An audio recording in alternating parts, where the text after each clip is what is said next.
All right, go ahead and give me a thumbs up and also subscribe to my channel. I'll appreciate it tremendously. Today, I'm sitting in a 2018 Chevrolet Colorado, and today I'm just gonna go over the radio media center controls briefly, okay? So I'm sitting in front of the media center, the radio controls, and what I'm gonna do first is turn it on. You turn it on by simply pressing this power button right here, okay?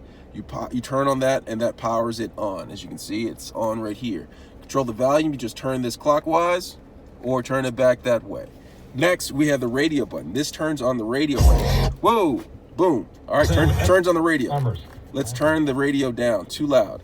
This right here seeks channel from channel, as well as other controls. This is the home button. Takes you to the home button where it gives you options up on the panel: audio, phone, projection, navigation, OnStar, texting, weather, settings, a lot of things. Right here is the back button.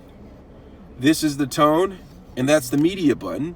And it says no media available, but you can add it. And this is the menu button. If you press that, it takes you to the menu. And this is a control to toggle through options. Let me know if you have any questions.